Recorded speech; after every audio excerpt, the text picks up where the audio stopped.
Anthony sempre foi muito trabalhador, dedicava-se ao máximo para dar uma boa vida à sua esposa e seus 2 filhos. Sempre acreditou que um dia realizaria seu maior desejo, o de comprar uma grande casa, pois a que moravam já estava pequena para sua família após a chegada do filho mais novo, Enzo, que agora dormia junto dele e sua esposa, mas em breve precisaria de um quarto só para ele, uma vez que o outro quarto era ocupado pela sua irmã Laura de 6 anos. Enzo já estava com 3 meses de vida e Anthony prometeu para sua esposa que antes do caçula completar 1 ano, iriam se mudar para uma casa maior e mais confortável, onde haveria quartos para todos e um extra para hóspedes.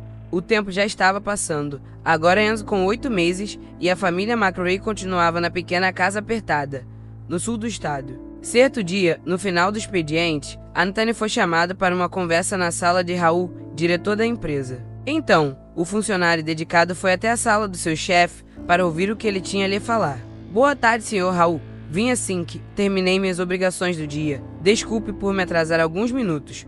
Olá, Anthony. Não tem problema, serei breve no que tenho a falar com você. Anthony ficou preocupado, pensou no pior. Na demissão, sua fisionomia mudou, um ar de preocupação com um misto de tristeza tomaram conta dele, mas seu chefe ao perceber, falou, por que essa cara de preocupado? Te chamei aqui porque estou te promovendo, agora você será nosso novo coordenador da filial que abrimos semana passada no norte do estado, a menos que você não queira. Quero sim, e pode ter certeza que o senhor não irá se desapontar, darei o meu máximo. Raul explicou tudo para o novo coordenador da filial norte, salário 5 vezes maior, uma casa nova para ele e sua família, não com 4 quartos, mas 5, um a mais do que Anthony desejava, e ainda com uma piscina e um grande pátio para as crianças brincarem. Era perfeito, até que seu chefe mencionou um pequeno detalhe, você também ganhará um carro, à altura do seu novo cargo. Entretanto, há um empecilho, o vilarejo onde você irá morar não tem estrada de acesso para carros até a estrada principal, que leva ao centro e demais locais da cidade. É um vilarejo antigo, porém, todo reformado para os trabalhadores da empresa. Sua casa é a maior e mais bonita, mas por enquanto o acesso é uma trilha no meio da mata, sem iluminação. Estamos esperando liberação da administração da cidade para construirmos uma estrada de asfalto e colocar postes com luz. Deve levar algum tempo. Por enquanto haverá este probleminha que você, sua família e os demais moradores do vilarejo terão que encarar. Por isso o horário de final de expediente é antes do sol se pôr, 16 horas. Dessa forma todos estarão em casa antes do anoitecer. Mas no vilarejo a iluminação.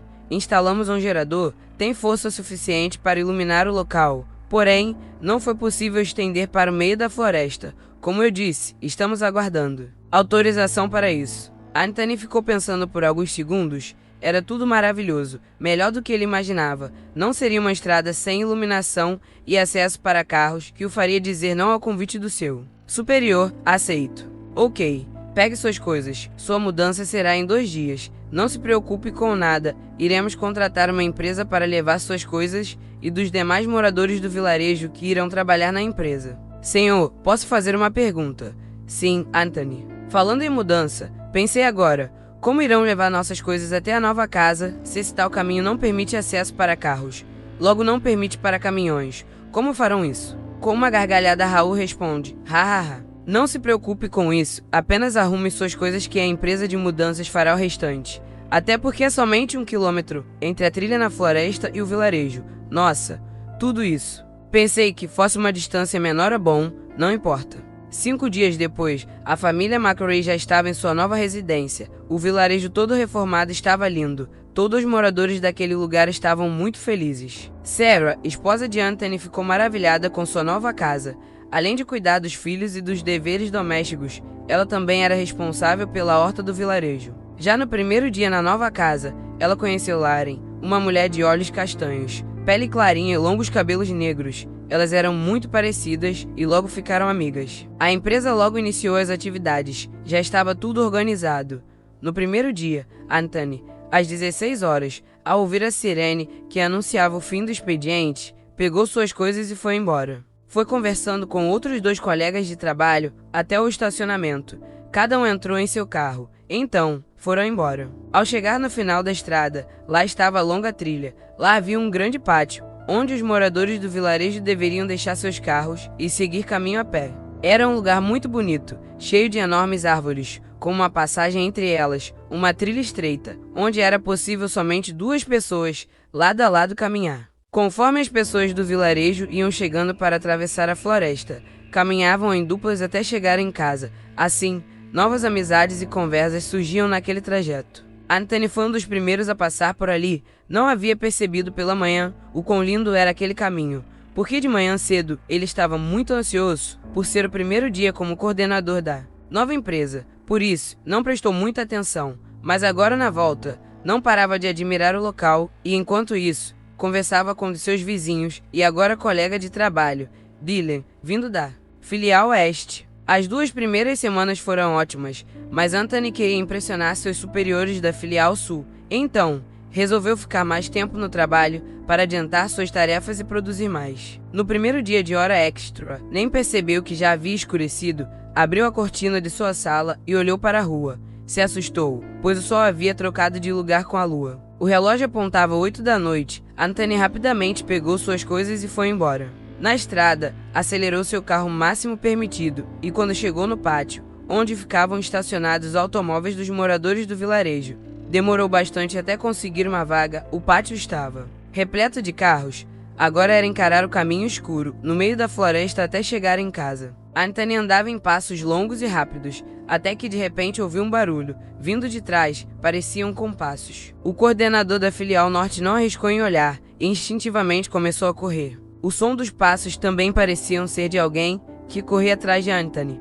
Foi quando ele pegou seu telefone, que estava no bolso da calça, e tentou ligar para Sarah. Sem sucesso, porque não havia sinal. No telefone, após alguns metros correndo, o som dos passos que o seguiam cessaram, para o alívio de Anthony. Então, ele parou de correr e não arriscou olhar para trás, pois o medo era enorme e não permitia esse feito. A angústia foi interrompida quando Anthony avistou as luzes do vilarejo. Faltavam poucos metros para chegar. Quando passou pelo portão principal do vilarejo, o alívio foi tanto que ele gritou, "UHU! Cheguei! Parecia que eu estava há horas, no meio desse matagal." Ao entrar em casa, Sarah estava chorando de preocupação, sendo consolada por Laren. Já Melissa, sua filha, estava com o irmãozinho no quarto para fazê-lo dormir. Anthony contou tudo para Sarah e Laren. Ambas se assustaram com a história. "O pessoal aqui da vila está comentando sobre uma maldição ou lenda. Não sei muito bem do que se trata, mas é sobre o caminho que vai da vila até a estrada. A trilha na mata tem fantasmas." Avisou Laren. "Como assim? O que estão dizendo?" perguntou Anthony. "É algo parecido com o que você nos contou, sobre barulhos estranhos que parecem uma pessoa caminhando e sussurros. E reza a lenda que não devemos olhar para trás, em hipótese alguma, por maior que seja o medo. Inclusive moradores dos arredores disseram que somos loucos em vir morar aqui, pois ninguém passa por essa trilha dos fantasmas há muito tempo e que algumas pessoas desapareceram ao passar por lá.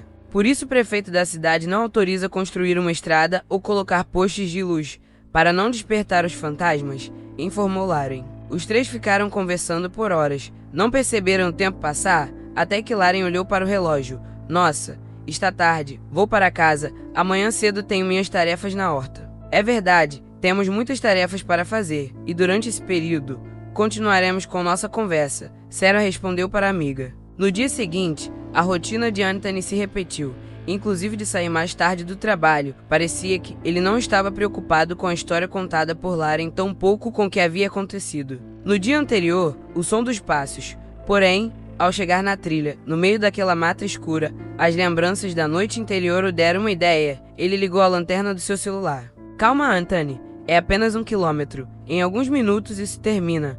Conversava sozinho no meio da mata, quando de repente o som de passos atrás de Anthony surge mais uma vez. Ele aponta a lanterna para um lado, para o outro e para frente, mas não para trás. Não queria arriscar após ouvir as histórias. O som cada vez mais nítido, parecia que algo estava se aproximando, até que um sussurro fez com que Anthony olhasse para trás. Não viu nada, direcionou a lanterna para enxergar melhor, mas nada, não viu nada, somente a trilha no meio das árvores. Respirou fundo e virou-se para frente. Ao se virar para frente para seguir caminho, Anthony sentiu algo tocar em seu ombro. "Quem é você?" Aos gritos, perguntou Anthony. Acalme-se, acalme-se. Até parece que viu um monstro. Me chamo Peter. Peter, você quase me matou de susto. Preciso tomar um ar." Após se restabelecer do susto, Anthony questiona. "Não lembro de você, nem no vilarejo, tampouco da empresa. Me desculpe, mas não me recordo de você." Impossível, não trabalho com vocês, e não sou do vilarejo da filial norte. Eu moro um pouco além do vilarejo, e faço esse caminho há anos. A casa de depois do vilarejo. Sim, a minha casa, uns 3 quilômetros após o vilarejo. Nossa, e você não tem medo de andar nessa escuridão? Peter, medo? Não tenho mais, já me acostumei. Anthony, como você sabe meu nome? Está no seu crachá. Ah, é verdade, saí rápido do trabalho e nem dei conta que estava com ele. Sabe como é, né? Essa escuridão, as histórias. Mas já que você leu no meu crachá, prazer, sou o Anthony. Não olhe para trás. O que você disse? Você olhou para trás, agora vai sofrer as consequências. Hahaha. Peter não conseguiu se conter, não parava de rir. Então, Anthony percebeu que era um trote e ficou aliviado. Quase me convenceu. Pensei que estava falando sério. Por que no vilarejo estão falando sobre essa história de que não devemos olhar para trás na trilha da floresta? Mas não acredito nessas histórias de fantasmas. Eu acredito ou não, nem sei. Aí está o portão da vila. Chegamos. Você chegou. Eu ainda tenho que andar um pouco mais. Quem sabe nos veremos por aí, na trilha ou na cidade. Após se despedir, Anthony entrou no vilarejo e ficou olhando para o estranho até que ele desaparecesse na escuridão da mata. Na tarde seguinte, já no trabalho, Anthony ligou para a esposa dizendo que iria chegar tarde, para ela não se preocupar, porque havia conhecido um homem que passava pelo mesmo caminho à noite para ir para casa, um pouco além do vilarejo. Foi isso que ele me disse, querida, que mora um pouco além do vilarejo, cerca de 3 quilômetros. Cuide-se, eu vou deixar sua comida em cima da mesa. Caso você chegar e as crianças e eu já estivermos dormindo. Te amo. Querida, também te amo. Dessa vez, Anthony estava tranquilo. Tudo não passava de uma lenda. E além disso, encontrou alguém que também passava no meio da floresta à noite. Alguém para lhe fazer companhia, pensou. Chegada a noite, após muito trabalho e cansado, Anthony organizou sua sala para poder ir para casa. Olá, alguém aí? Peter, é você? Perguntou Anthony ao entrar na floresta e ouvir o som de passos. Novamente, Peter toca no ombro de Anthony e o assusta. Nossa, me assustou novamente. Não se assuste, eu vi você e me apressei para alcançá-lo. É bom ter com quem conversar pelo caminho da floresta. Sim, ainda mais nessa escuridão. E hoje não estou me sentindo bem, estou com calafrios. Os dois seguiram em frente, até que um novo som de passos começou a segui-los. Está ouvindo isso, Peter? Parece que estamos sendo seguidos. Continue andando e não olhe para trás, falou baixinho. Peter. Anthony não se conteve e olhou. Virou-se bruscamente para trás e olhou. Eu disse para você não olhar para trás. Com raiva, Peter gritou. Eu digo para todos. MS não adianta. Vocês olham. Daí é precioso sofrer as consequências. Continuou gritando para Anthony. Peter começou a mudar de fisionomia. Seus olhos ficaram negros e parecia que Peter havia aumentado seu tamanho, apertando Anthony contra seu peito e o sufocando. Anthony então começou a pedir socorro. Tentou gritar, mas o homem de olhos negros, agora mais parecido com uma criatura ou um espírito maligno, não permitiu. Olhou no fundo dos olhos de Anthony e o soltou. Mas Anthony não conseguia se mover, estava paralisado. Então, Peter começou a falar. Sou o guardião das trevas. Esta floresta é minha. Ninguém pode entrar aqui à noite, a menos que em troca me dê a sua alma e o seu sangue. Eu disse para você não olhar para trás. Te dei uma chance, mas você quis olhar mesmo assim. Muitas pessoas já passaram por aqui e quase sempre olham para trás. Não deveriam, e quando olham, pertencem a mim. Peter ainda disse, não adianta fugir. Por que você olhou para mim? Pensei que você era diferente. Mas sou. Eu só olhei por medo. Deixa eu ir. Não vou contar a ninguém. Cale-se. Todos dizem a mesma coisa. Então, o homem vindo das trevas sugou a alma de Anthony. Em poucos segundos, aquele corpo que sobrou foi secando até também ser devorado. O homem das trevas começou a grunhir e sumiu na escuridão. Dias se passaram. As autoridades procuraram Anthony por toda a floresta, cidade e vilarejo. Nunca encontraram seu corpo. Sua esposa contou para o xerife sobre o tal homem que Anthony conheceu, mas não sabia seu nome nem descreve-lo, somente a conversa que teve por telefone com seu marido no dia em que ele sumiu, que o homem misterioso morava na floresta próximo do vilarejo. O xerife disse que ninguém morava no local descrito por Sarah e que outras pessoas já haviam desaparecido na floresta há muitos anos, e várias teorias e histórias eram contadas. Por isso recomendavam que as pessoas não andassem à noite na floresta e em hipótese alguma olhassem para trás. Pois uma pessoa contou uma vez que um homem no meio da mata lhe avisou para nunca olhar para trás. E mesmo assim ela olhou, teve calafrios e começou a se sentir estranha. Porém, continuou a passar. pela trilha no meio da floresta até que um dia desapareceu. Assim, deram o caso por encerrado. O desaparecimento de Anthony também nunca foi solucionado. Sua esposa ficou no vilarejo com seus filhos, trabalhando na horta. Iria recomeçar ali mesmo com a ajuda do diretor-geral da empresa. Anos depois, Enzo, com 10 anos de idade, saiu com um grupo de amigos para brincar na floresta. Eles saíam escondidos dos pais. Estava escurecendo. Todos sabiam que era hora de voltar para o vilarejo. Mas Enzo ficou para trás. Estava comendo algumas frutas que havia levado de lanche. No inverno a noite vinha antes. Nem lembrou. Anoiteceu rápido e lá estava ele, na mata. Quando ouviu um barulho e, sem pensar, olhou para trás. Prazer, me chamo Peter. Não olhe para trás, rapazinho. Deixe seu like e inscreva-se no canal.